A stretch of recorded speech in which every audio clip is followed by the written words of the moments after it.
Primeira pergunta. Boa noite, Lacerda, Henrique Alcaraz, Feras do Esporte.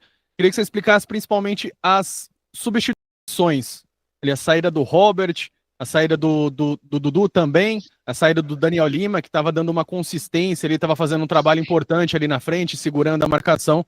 E falasse também sobre o resultado, se o Atlético sai com 1 ponto ou perdeu 2 jogando fora de casa. Bom, primeiro que eu considero que a gente ganhou 1 ponto, né?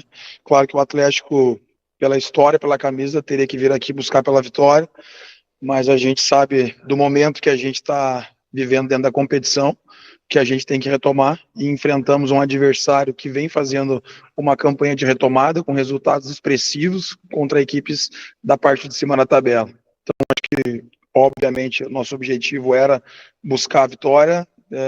Tivemos chance para fazer o segundo gol, assim como o Atlético também teve. Achei um jogo muito aberto, os números, estava olhando agora, de finalização, de posse, foi tudo muito equilibrado, até faltas, confrontos, um jogo muito equilibrado. Sobre as substituições, o Dudu era uma substituição que a gente já sabia que ia acontecer. Na verdade, ele ficou até muito tempo, vinha bastante tempo sem jogar, então treinou 2 dias com a gente, 3 dias. Um atleta que a gente tinha que ter esse cuidado para não perder para a sequência. Então, como eu disse, ficou até mais dentro de campo, mas entregou muito quando estava no jogo. Situação do Daniel e do... Qual foi o outro? Do Daniel e do Robert.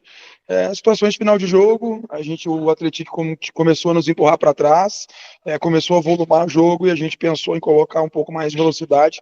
Acho que o Daniel, sob o meu comando, fez o melhor jogo dele. É um atleta jovem, um atleta do clube, que vai crescer muito e a gente vai trabalhar muito para ter o crescimento. Então a entrada foi para dar uma mobilidade maior, para a gente ter uma transição com mais velocidade, né? O Robert não é um jogador de velocidade, e a gente pensou no Yuri por um lado, o Kelvin pelo outro, para ter essa transição em velocidade, e o Ariel foi uma troca também para dar um gás a mais no final, porque faltavam ali 10, 15 minutos. Boa noite, Lacerda, Igor Adorno, da Rádio Bandeirantes. Seu terceiro jogo à frente do Atlético, 2 empates, 1 derrota. Esse início de trabalho está dentro daquilo que você projetava, ou ainda um pouco abaixo, ou dentro da normalidade? Como que você avalia esses 3 primeiros jogos à frente do Atlético em relação ao início do seu trabalho?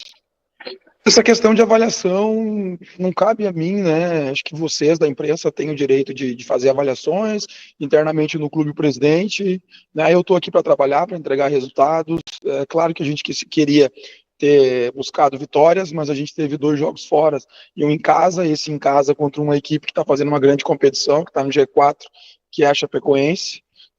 Se tu perguntar se tá bom ou ruim, claro que não tá bom, porque as vitórias não aconteceram. Mas eu acredito que eu vi evolução, eu vi que esse grupo pode entregar mais, gostei da postura dos atletas. Obviamente, né, o torcedor tem que saber que a gente veio para cá para vencer o jogo, infelizmente não conseguimos, mas eu vejo evolução.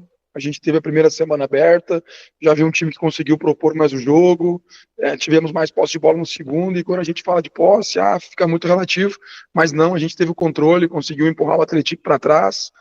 A gente tem que agora fazer mais uma semana boa de trabalho, recuperar os atletas, viagem longa. A gente já retorna agora para BH, né? E a gente tem que recuperar eles, pensando no próximo adversário, dentro da nossa casa. Tenho certeza que uma vitória vai nos colocar num caminho bom que a gente vai trilhar nesse segundo turno. Boa noite, Lacerda, Igor Oliveira, Rádio CBN. Lacerda, já tem alguns jogos do Atlético, a gente tem notado isso, poucas opções no banco de reservas, principalmente em jogos fora de casa. Isso é uma decisão de vocês, da comissão técnica? Como que funciona essa seleção? Porque hoje mesmo o Atlético não tinha nenhum zagueiro no banco. O Heron e o Renato, eles estavam à sua disposição? O Heron sentiu no treino no último treino que a gente fez em Goiânia, né? Até estava na dúvida se quem jogaria seria o Heron ou o Pedro, né? Inclusive o Pedro fez um jogo muito bom. A gente trouxe o Castro, que é um jogador que joga tanto como volante como zagueiro, já estava bem servido ali, mas essa é uma situação que a gente trata internamente, de quantos jogadores viajam, isso, o clube que decide essas situações. Como é que eu posso dizer? É um início de um trabalho da minha parte, a gente vem conhecendo esse grupo a cada dia, como eu disse, vi evolução, principalmente pela semana de trabalho que a gente teve, mas não vejo problema de poucas opções, acho que o grupo é esse, de vez em quando, essa semana chegou o Dudu, que fez um jogo muito, muito sólido, um jogador de muita qualidade, tenho certeza que vai nos ajudar mais, e a gente vem trabalhando com o grupo que a gente tem, que eu confio que a gente vai retomar nessa campanha da Série B. Boa noite, Rafael, Gerliezer do Futebol 62. Vou fazer uma pergunta tática para você em relação a esse jogo. Eu vi seu time hoje marcando alto em muitos momentos, uma pressão muito forte sobre o homem da bola, né? Essa é uma tendência que a gente vai ver no seu Atlético a partir de agora? Eu costumo dizer assim, não posso se engessar ao esquema do treinador. Para quem já me conhece sabe, eu me adapto muito ao clube. A identidade do Atlético pede isso. A história do Atlético, de ser um time intenso, de ser um time que marque alto. E é legal quando a gente escuta uma pergunta como a tua, de ter feito a leitura certa, de ver que o Atlético tentou marcar num bloco mais alto, tentou pressionar diversas vezes, principalmente no segundo tempo, a gente fez o goleiro deles alongar a bola. Acho que o Ezequiel conseguiu cumprir bem esse papel de subir a pressão por dentro. Então, é uma ideia nossa de pé na bola, de um time que pressione a todo momento. A intensidade hoje, ela tem que ser fundamental dentro do futebol, é um princípio do meu trabalho e anda junto paralelo a isso o DNA do clube. E com certeza o torcedor pode esperar um time que vai pressionar alto, que vai jogar para frente, e a gente espera nesse jogo contra o Botafogo essa evolução para a gente conseguir uma vitória. Humberto Castro, aqui da Rádio Difusora. Satisfação, hein, professor Lacerda?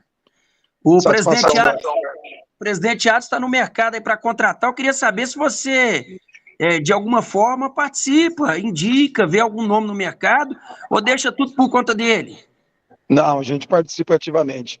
Claro que hoje os clubes têm os seus departamentos e aqui no Atlético a gente, vamos para explicar bem explicado, a gente vive o clube. O treinamento é à tarde, a gente chega muito cedo, a gente está sempre junto, comissão técnica, departamento de futebol, com o presidente Adson, né, sempre trocando ideias, nomes, então assim, chega nome através da direção, através do departamento de mercado, nós como comissão, eu como treinador também, a gente de certa forma indica nomes, mas assim, a gente tem que entender o que é o melhor para o Atlético, e volto a dizer, não adianta a gente contratar um monte de jogador, que eu já vi em outras situações, e não vi em qualidade. Eu vejo as duas primeiras contratações, desde a minha chegada, situações que colocam o Atlético até em outro patamar. A nossa defesa, por exemplo, a entrada do Dudu e do Adriano elevou o nosso nível. Então, assim, a gente tem que ter calma, tenho certeza que os nomes e contratações chegarão no momento certo. O presidente, um cara muito ativo no clube, que está sempre participando, não só ele, como todo o departamento de futebol.